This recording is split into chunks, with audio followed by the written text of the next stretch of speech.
Yesterday, we have finished reviewing the first component of the Noble Eightfold Path, right view. Any questions or comments regarding the right view? Okay, not for now. So today we will continue reviewing the second component, the second factor of the path, right intention, Sama Sankappa. The Buddha explains right intention as threefold here. The first one, intention of renunciation. Second one, the intention of goodwill. The third one, the intention of harmlessness. What is the opposite of these intentions? Intention of renunciation, the opposite is intention governed by desire. Intention of goodwill, the opposite is intention governed by ill will. And harmlessness, the opposite is harmfulness. Each kind of right intention counters the corresponding kind of wrong intention.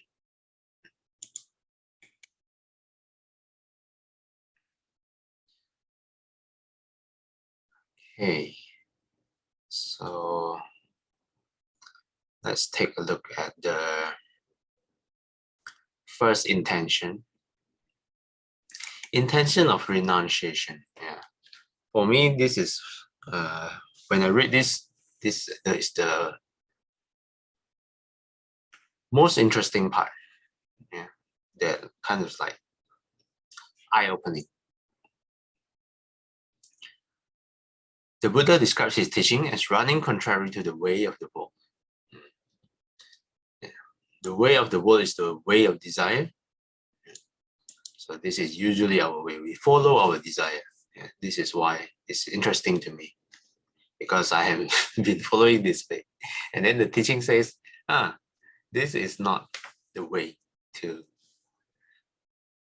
happiness, so to speak.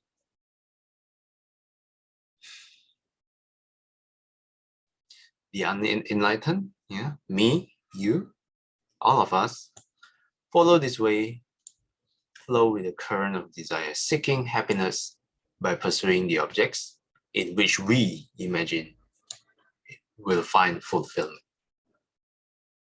But the Buddha's message of renunciation states the opposite.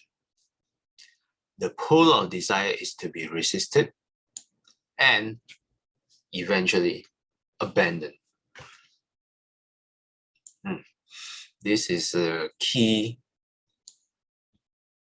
sentence here. Desire is to be abandoned, not because it is morally evil, but because it is the root of suffering. What does this mean? So when I go look for tasty food, yeah, I'm not harming anyone. So in that way, this is not morally evil, but it is a root, it's a cause of my suffering when I have a craving for that tasty food. How exactly? We will explore it in the paragraphs to come. Thus, renunciation, turning away from craving and its drive for gratification, becomes the key to happiness, to freedom from the hold of attachment.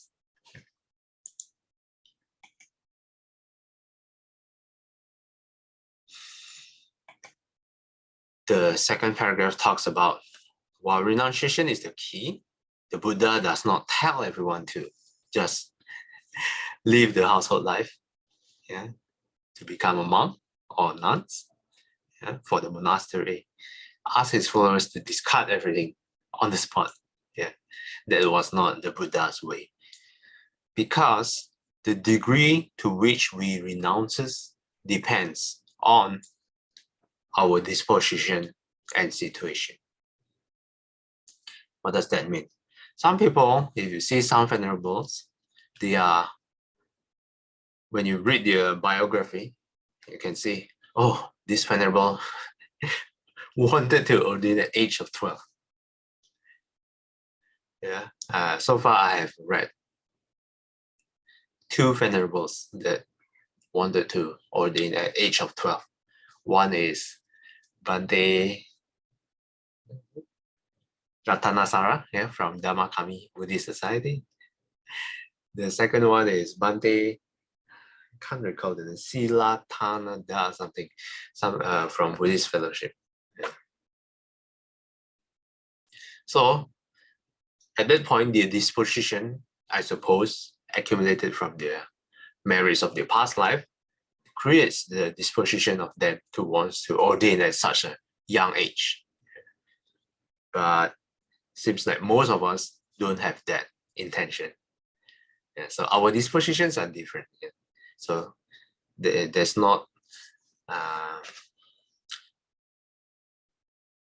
we are at different level, hence our intention of renunciation, the strength of it, is at different level too. The second one, situation, is also a key point.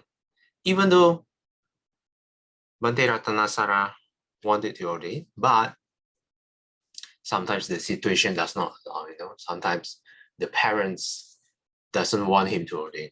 So it can further delay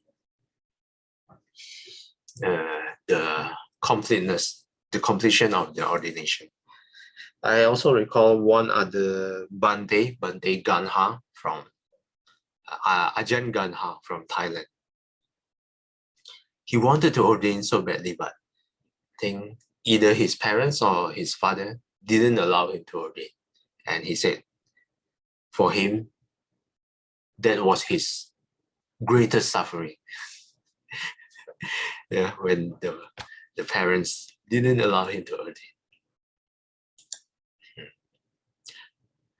What remains as a guiding principle for us is this: the attainment of deliverance requires complete eradication of craving. Progress along the path is accelerated to the extent that we overcome craving.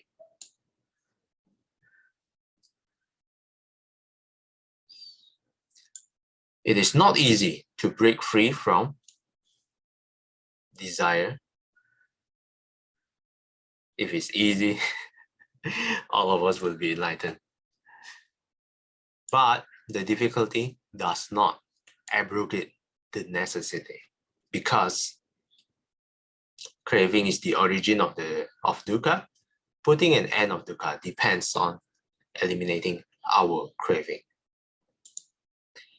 And that's why renunciation is the key element to liberation.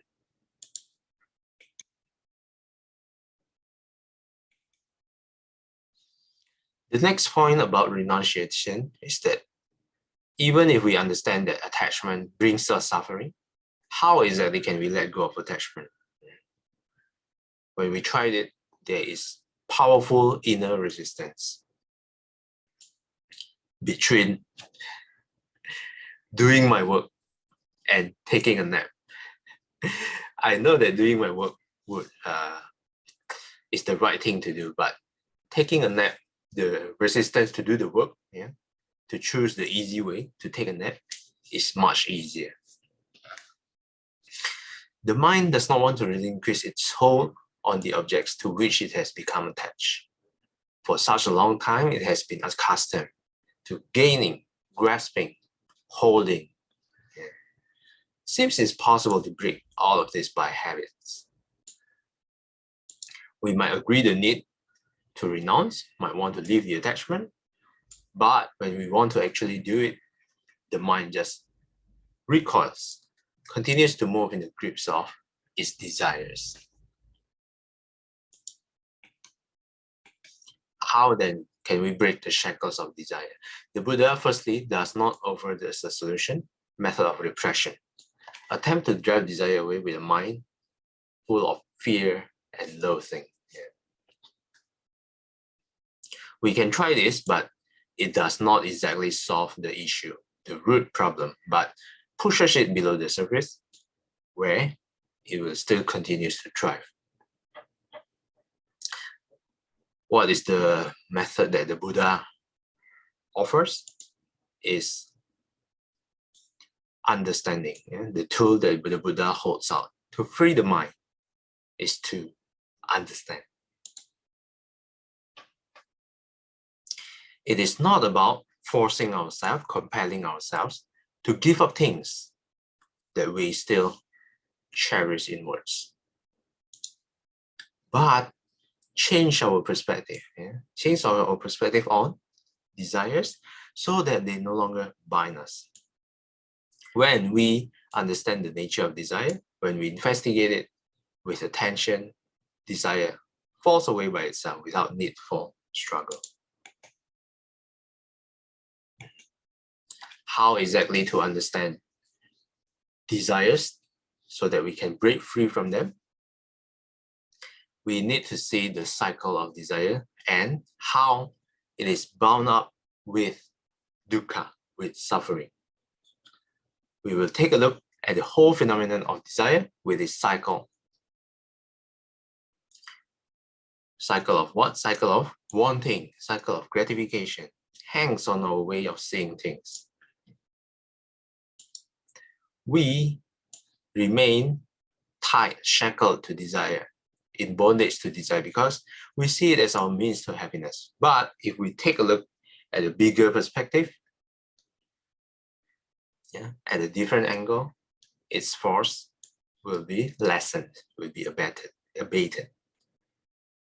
That's why the more we understand, the more we move towards renunciation. Okay, I'll move on to the next paragraph, where we scrutinize desire closely. How exactly does desire tie up with dukkha? Here it says, sometimes dukkha appears as pain or irritation. Often it lies low as a constant strain of discontent. But the two, desire and dukkha, are inseparable concomitants. Now let's consider the whole cycle of desire. At the moment desire springs up, it creates us in a sense of like the pain of want. What does that mean? This one, the first time I heard this is actually from Shifu, and it was pretty eye-opening. Why? For example, if right now I already desire to get, let's say, fried rice. This is what I want, the desire to get a fried rice. This is my current state. I haven't gotten my fried rice. This gap between my desire and reality, my desire to get fried rice and reality, I haven't gotten my fried rice, is already a gap in between. I haven't gotten what I want. This gap is what this text calls a sense of lack, the pain of want. At the very moment the desire springs up, there's already this gap that's filled with expectations to get it, and this gap is what creates the suffering.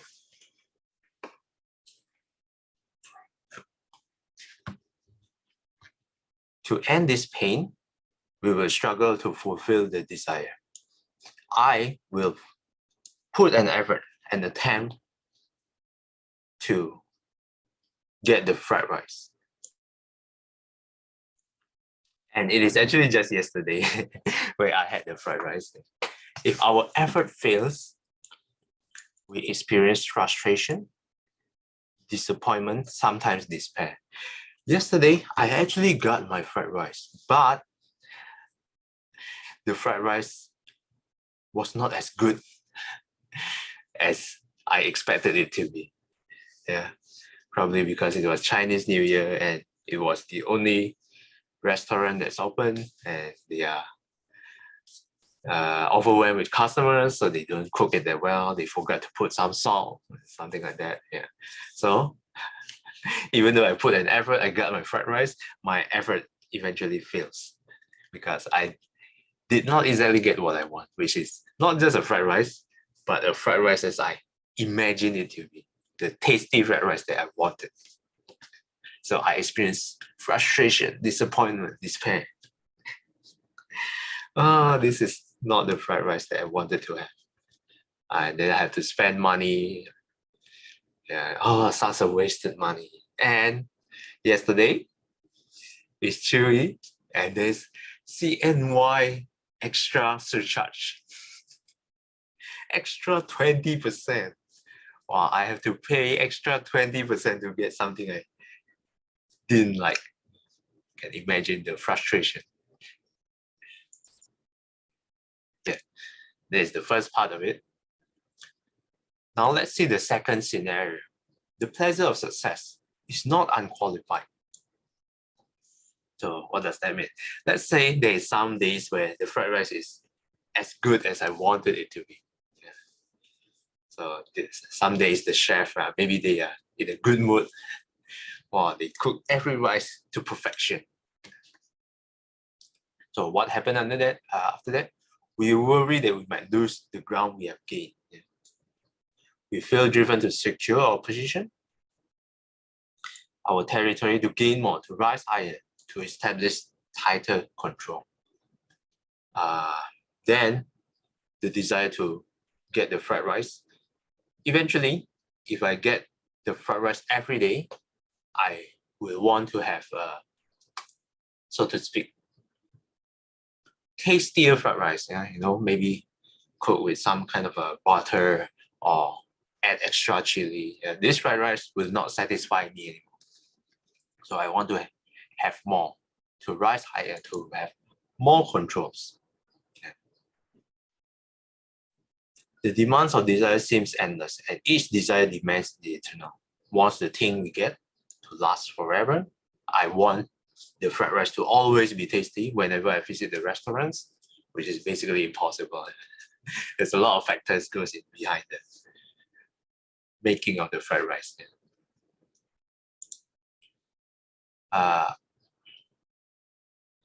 There's also this fact that all the objects of desire are impermanent, whether it be wealth, power, positions, other persons. Separation is inevitable. And the pain that accompanies separation is proportional to the force of attachment. Here is the key lines. Strong attachment brings much suffering. Little attachment brings little suffering. No attachment brings no suffering. Let me move away from the example of the fried rice a little bit with the example of persons. I think most of you have gone way past this, but my last breakup, wow, because I was so attached when the breakup happens, when my ex-girlfriend brought it up, or tears streaming down the face. And the process of moving on is not exactly a short period for me. It takes me a long time to move on. So when the attachment is so strong, the suffering is also proportional to the amount of attachment. Yeah? When separation finally happens, when it was inevitable. And I didn't expect it at all at that moment, at that period. So when separation happens, so painful. 厌消三障诸烦恼，厌得智慧真明了。普愿这张细笑处，时时常行菩萨道。阿弥陀佛。Till we meet again, may we be guided by the Buddha, Dhamma, and the Sangha. Sadhu, sadhu, sadhu. Have a desireless Wednesday ahead. Thanks everyone for participating. See you guys next time. Thank you. Bye-bye. Bye-bye.